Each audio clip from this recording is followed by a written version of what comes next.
Então, boa noite a todos e todas. Eu queria inicialmente agradecer o gentil convite da professora Regiane e, em nome dela, agradecer a comissão pela possibilidade de estar aqui com vocês hoje à noite. Vou tentar trazer para vocês algumas questões sobre Michel Foucault, particularmente as obras do Foucault dos anos 70, numa temática em torno da relação, ou do que Foucault, como Foucault vai trabalhar com a relação entre poder e resistência. E para fazer esse percurso eu vou pensar um pouco o que Foucault, na verdade, pensou enquanto prática discursiva, e permitir que a gente possa fazer então um questionamento sobre o poder e a resistência a partir da análise que Foucault faz das práticas discursivas. Eu preparei um texto, então eu vou ler para vocês, não muito longo, para não ficar cansativo. Então, em um texto de 1963, intitulado A Água e a Loucura, Foucault ilustra o modo pelo qual, na imaginação ocidental, a razão pertenceu, até recentemente, exclusivamente à terra firme. A partir dessa vinculação, foi possível não apenas acreditar a razão, a estabilidade, a coerência e a certeza proporcionadas pela terra firme, mas também, em sentido oposto, definir como morada da desrazão todo o espaço aquático. Ora, mas por que a imaginação ocidental vinculou a desrazão à água? Para Foucault, trata-se de considerar os procedimentos de racionalização que vincularam a loucura à condição aquática do espaço infinito, incerto e disforme, cujas figuras irregulares não deixaram para trás nenhum rastro senão de um caminho incerto. Aqui, cita Foucault, a loucura é o exterior líquido e jorrante da rochosa razão. Fim de citação, fazendo com que a água seja cúmplice de toda incerteza e nebulosidade que pertence à paisagem imaginária de certos temas próprios da desrazão, cito Foucault, como a embriaguez, modelo breve e provisório da loucura, os vapores, loucuras ligeiras, difusas e nevoadas, em vias de condensação e um corpo muito quente e uma alma abrasadora, a melancolia, água negra e calma, lago fúnebre, espelho em lágrimas, a demência furiosa do paroxismo sexual e da efusão. Curioso destacar que este elo estreito entre a água e a loucura também foi útil, talvez pelos valores ambíguos aos quais a água e a loucura eram associados, para racionalizar procedimentos que almejavam, por meio da própria água, a cura da loucura. Sobre isso, detenhamos-nos por um breve momento nos exemplos que Foucault retoma. Cito Foucault: a hidroterapia da loucura no século XVIII. Um maníaco que é transportado, acorrentado em uma charrete, é curado pela violência de um aguaceiro. É que, sob essa forma, a água tem virtudes eficazes contra o oceano venenoso da loucura. Ela cai do céu, quer dizer que ela é pura. Como ela é fresca, pode refrescar os espíritos agitados e as fibras retorcidas. Lava devolvendo às coisas e aos seres sua verdade. A água da chuva é providência, a do oceano, tentação. Fria sob a forma de banhos, mas sobretudo duchas, ela, a água, curava a mania. Na melancolia, doença fria e estagnante, aplicavam-se banhos mornos para diluir os humores obstruídos. Banhos e duchas, como explica Foucault, foram utilizados regularmente nos tratamentos utilizados pela medicina asilar até o século XIX. Com Pinel, temos um procedimento novo, ainda com o uso da água para escoamento da loucura. Este procedimento, contudo, não se utiliza do banho apaziguador ou da chuva fresca. Aqui, com Pinel, a água cai inesperadamente e com força descomunal. Vem de surpresa durante o banho do louco, o que faz com que a água seja, cito Foucault, dolorosa, e dessa forma acredita-se que reconduz o sujeito a este mundo de percepção. É também humilhante, ao colocar o sujeito diante de sua realidade desiludida, e diluída, ao reduzir ao silêncio a palavra da loucura. E, por fim, é uma água que castiga. pois só deixa de ser aplicada quando o sujeito reconhece a sua culpa, e ao reconhecê-la, retorna à terra firme do pensamento racional. Daí compreendemos que o objeto da água que corta subitamente o fôlego é o da confissão. Fazer com que o louco confesse a sua loucura, na certeza de que, ao confessá-la, a razão seja retomada. Assim, cita Foucault, enquanto batismo e confissão, a um só tempo, a água força a loucura a se confessar. Em nossos dias, explica Foucault, a loucura não é mais aquática. Seu parentesco é redefinido a partir da psicanálise com uma fumaça. A loucura é considerada como um outro mundo nebuloso, diáfano, incoerente. É a ideia de que a loucura desorganiza a ordem e o tempo. Contudo, não é a crítica de Foucault à psicanálise que pretendemos nos ater, ao menos não especificamente. Do exposto, interessa-nos, primeiramente, provocar a leitura e a escuta filosófica para uma questão central nas obras de Foucault, a saber, como a loucura se torna isso que chamamos, já no século XVIII, de loucura. Questão que poderia ser multiplicada inúmeras vezes, fazendo apenas a substituição da loucura por qualquer outro conceito formulado pelo saber científico, seja ele pedagógico, jurídico, médico, etc. Em outras palavras, interessa-nos compreender como se dá esta materialidade que permite ao saber instituir práticas para que o indivíduo louco recobre, retome e reconheça uma outra materialidade que nomeamos como razão.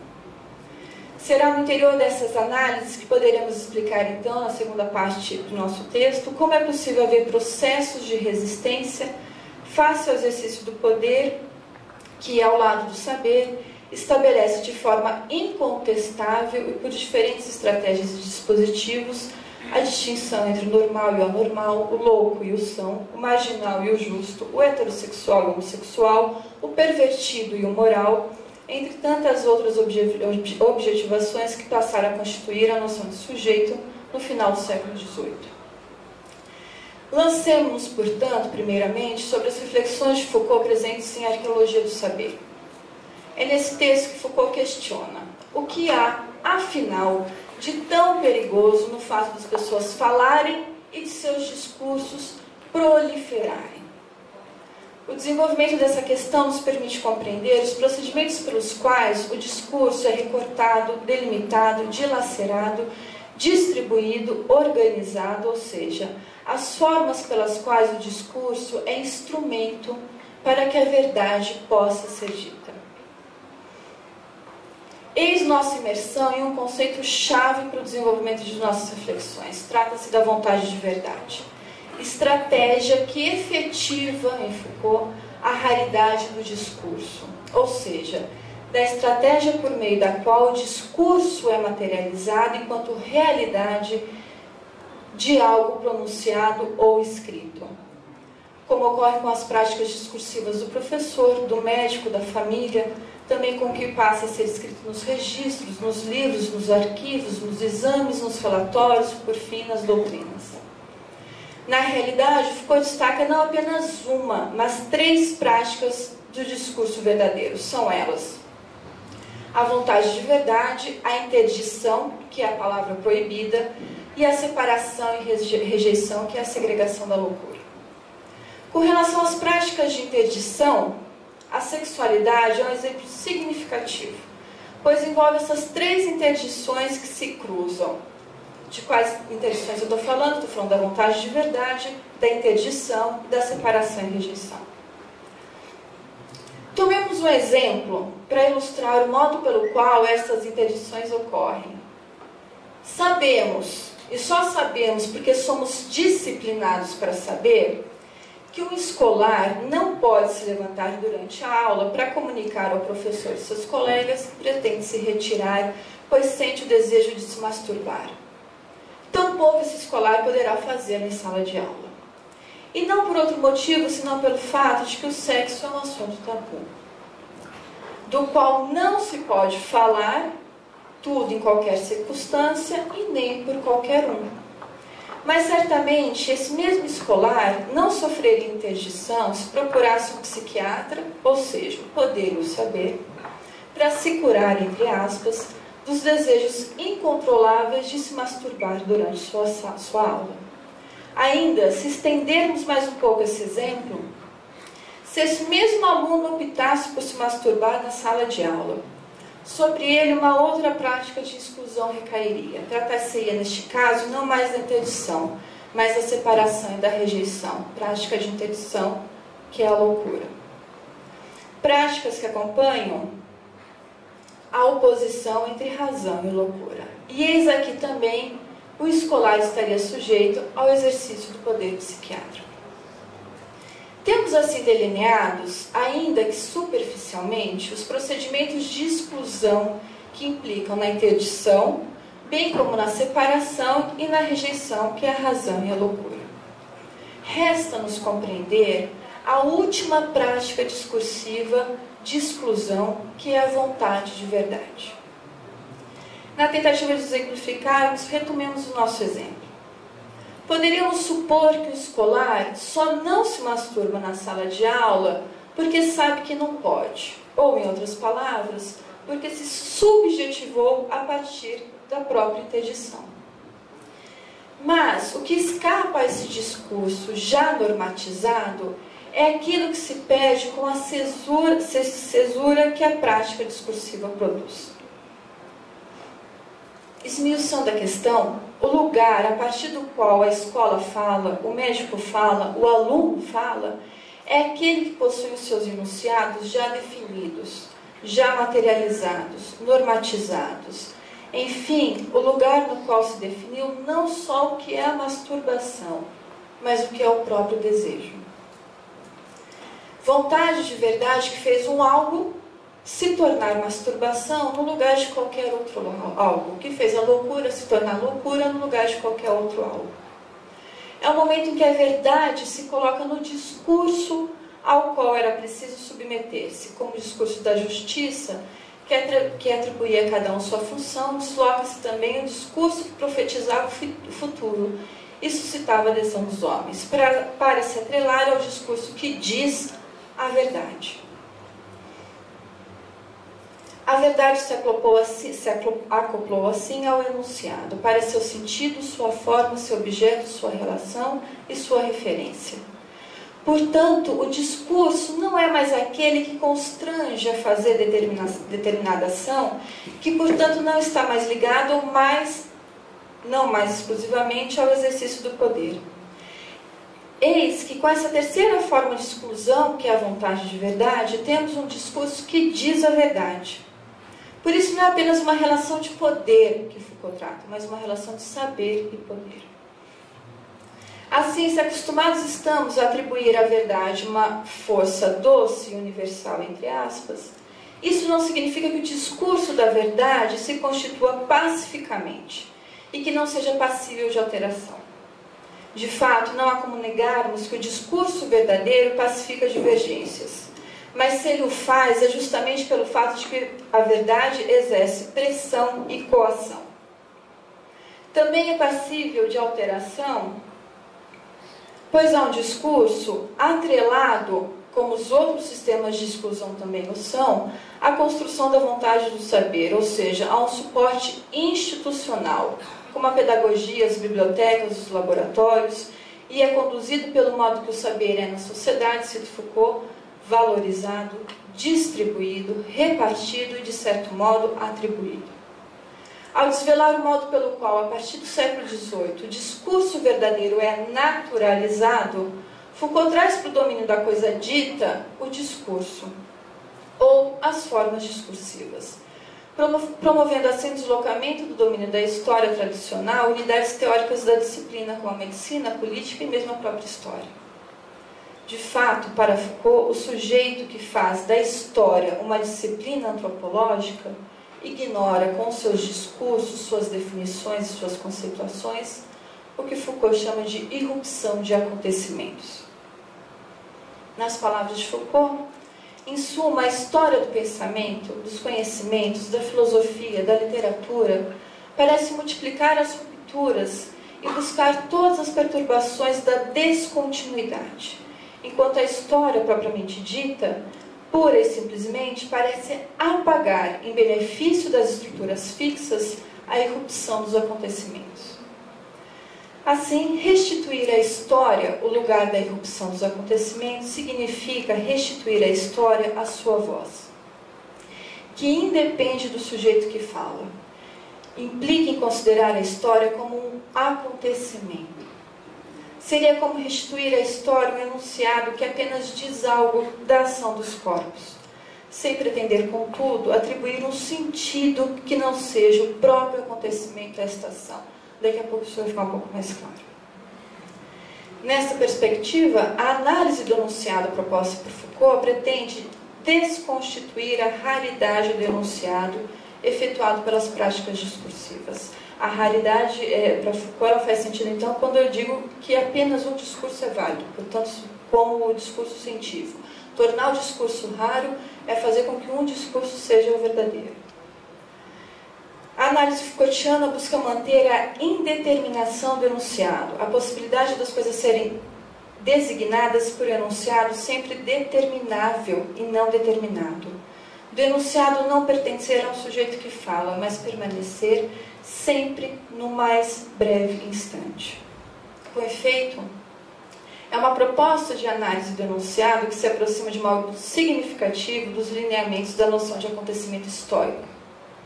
Essa aproximação é possível, sobretudo, porque tanto esta análise do enunciado quanto a noção de acontecimento histórico prescindem da relação de causa e efeito entre o sujeito e o objeto, e permitem, assim, o questionamento das práticas que fizeram com que determinado acontecimento prevalecesse em detrimento de tantos outros acontecimentos possíveis. Ao menos este parece ser o caminho da análise enunciativa que Foucault, em Arqueologia do Saber, se propõe a realizar. Cito Foucault. A análise enunciativa mantém-se fora de qualquer interpretação. As coisas ditas, ela não pergunta aquilo que escondem, o que nelas e apesar delas estava dito, não dito que recobrem, a abundância de pensamentos, de imagem ou de fantasmas que as habitam. Mas, pelo contrário, perguntam, segundo o modo que é que elas existem, o que é isso que eles terem se manifestado, de terem deixado marcas e talvez de terem ficado ali para uma eventual reutilização. O que é isso de terem sido elas a aparecer e não outras coisas em seu lugar? Simplificando uma longa análise na tentativa de desconstruir a raridade do discurso, tal como propõe Foucault, é preciso compreender que Foucault não se interessa em responder o que é o poder, por exemplo, ou o que é a resistência, ou o que é a loucura. O que não significa dizer que o poder, a resistência ou a loucura não existam. O fato é que esses conceitos existem no momento em que a vontade de verdade define isso que chamamos de poder, de resistência e de loucura.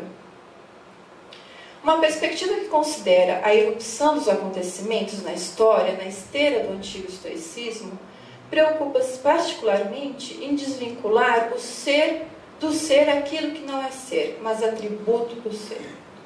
Assim é que para Foucault, por meio das práticas de exclusão do discurso, do discurso denuncia não apenas os procedimentos de sujeição dos discursos, mas também os de sujeição do próprio sujeito. O que isso significa? De forma geral, significa que as palavras são vazias de significado, que a relação entre significado e significante só existe na medida em que há um sujeito que define, a partir de práticas de exclusão do discurso, o que deve ou não ser dito. Aqui a noção de um sujeito fundador não existe, senão nos escritos de Foucault, desconstituído de um caráter ontológico. Ele é representado pelo próprio acontecimento. Sobre isso, cito Foucault também numa passagem que está na ordem do discurso. Certamente, o acontecimento não é nem substância nem acidente, nem qualidade nem processo. O acontecimento não é da ordem dos corpos. Entretanto, ele não é ponto material. É sempre no âmbito da materialidade que ele se efetiva, que ele é feito. Ele possui o seu lugar e consiste na relação, na coexistência, na dispersão, no recorte, na acumulação, na seleção de elementos materiais. Ele não é o ato nem a propriedade de um corpo. O acontecimento produz com efeito de em uma dispersão material. Digamos que a filosofia do acontecimento deveria avançar na direção paradoxal, à primeira vista, de um materialismo incorporal. Eis aí, na esteira do pensamento estoico, o modo pelo qual Foucault desenvolve a noção de um acontecimento. A saber, o acontecimento está na categoria, para Foucault, de incorporal. Ele não toca o corpo, mas permanece na superfície do corpo. Desta forma, o que ganhamos com isso? O atributo incorporal não pode indicar uma propriedade do sujeito, como decorre na afirmação o corpo é quente, ou, em um exemplo próximo das análises do Foucault, João é louco. Mas um acontecimento que assim deve ser dito, um corpo se esquenta e talvez João enlouquece. Ora, qual é o objetivo dessa estrutura que considera o atributo a partir do verbo? Se para os estoicos os incorpóreos permitem considerar as diversas maneiras pelas quais o acontecimento pode ser dito, ao mesmo tempo que eu digo que o João enlouquece, eu digo que o João outras qualidades, o ferro não é quente, mas o ferro esquenta, o ferro não é vermelho, mas o ferro avermelha. Então, qual é a vantagem disso? Se para os estoicos os incorpóreos permitem considerar as diversas maneiras pelas quais o acontecimento pode ser dito, Foucault infla a história com acontecimentos para evidenciar de que modo eles foram capturados pelas estratégias discursivas. Entre esses acontecimentos podemos citar o momento em que o dizer verdadeiro sobre si mesmo tornou-se condição para a salvação, o momento em que a psiquiatria passou a se ocupar da palavra do louco e a loucura passou a configurar como desrazão, os protestos no século XVIII contra o suplício em prol de penas mais humanas, o modo pelo qual, a partir do controle da peste, arquitetou-se estratégias disciplinares, o modo pelo qual a luta de raça se transforma em um racismo biológico, o momento em que a psiquiatria, frente a um caso ainda desconhecido, utiliza os ideais evolucionistas para desenvolver a teoria da hereditariedade e também o racismo biológico. É na esteira desses exemplos que Foucault segue cindindo a história antropológica, que o prende a uma sucessão de causas e efeitos. Foucault substitui a consciência de uma linearidade temporal por uma história da verdade. Dessa forma, a questão é analisar, por exemplo, quais práticas discursivas promoveram ao cárcere a reeducação do delinquente e fizeram o suplício uma prática desumana. Portanto, o acontecimento corresponde à análise dos acontecimentos antes deles terem sido racionalizados, portanto, tomados como verdade. Assim, falar o que é o poder ou o que é resistência é fazer um recorte na aleatoriedade de tudo aquilo que poder e resistência podem vir a ser. Por outro lado, pensar como o poder pode ser exercido e a resistência pode ser praticada é manter a irrupção de acontecimentos possíveis. Nessa perspectiva, a resistência se constitui enquanto força, tanto quanto o próprio exercício do poder. Assim, o poder disciplinar e mesmo a biopolítica não representam o poder, mas são apenas um dos efeitos possíveis do exercício do poder, dentre tantas outras formas do próprio corpo ser afetado. Na realidade, Foucault afirma, cito Foucault, toda relação humana é, até certo ponto, uma relação de poder. Para compreender essa afirmação, é necessário pensar o poder e a resistência como forças, independentes dos valores morais e jurídicos que o recobrem.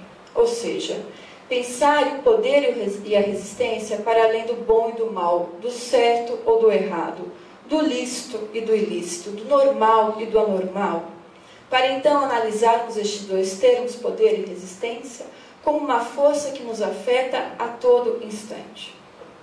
E se o poder e a resistência nos afetam, é porque com eles nos misturamos, nos tensionamos. Neste contexto, é preciso considerar que não somos o outro do poder. não somos alienados do e pelo poder. Sobre isso, Foucault afirma: a burguesia é inteligente, lúcida, calculadora. Nenhuma forma de dominação foi tão fecunda e, consequentemente, tão perigosa, tão profundamente enraizada quanto a sua. Não bastava gritar pela vilania. Ela não desaparece como a vela que sopra. Isso justifica certa tristeza. Por isso é preciso trazer para o combate tanta alegria, tanta lucidez, tanto encaniçamento quanto possível. Fim de citação. Contudo, é preciso compreender que a resistência não deve ser somente um combate por direitos, o que restringiria a uma luta pela vida tomada como objeto político. Isso não significa que o direito à vida, à saúde, à felicidade, à satisfação das necessidades, à escolha sexual não sejam importantes. Na realidade, Foucault não tem dúvida da importância de termos esses direitos reconhecidos. Contudo, para Foucault, é importante darmos um passo adiante. Assim, se é verdade que somos, cito Foucault, em certo sentido, nada além do que aquilo que foi dito há séculos, há meses, há semanas, é preciso pensar formas de resistência que permaneçam como um acontecimento. E um dos caminhos propostos por Foucault é, cito Foucault, o da criação de novas formas de vida, de relações, de amizades nas sociedades, a arte e a cultura, de novas formas que instaurassem por meio de nossas escolhas sexuais, éticas e políticas. Fim de citação. Estratégia que nos permitiria não apenas defendermos, mas nos afirmarmos. Contudo, não se trata de uma afirmação pela identidade. A reflexão proposta por Foucault implica, e aqui eu já estou encerrando, em deixarmos de nos constituir apenas por meio do discurso de verdade. Encaremos a identidade como um jogo, por meio do qual é possível estabelecer relações de amizade, relações sociais, relações sexuais. Mas as relações de diferenciação, criação e inovação implicam necessariamente em um movimento contínuo de resistência e de exercício do poder, incompatíveis com a universalidade da identidade. Obrigada.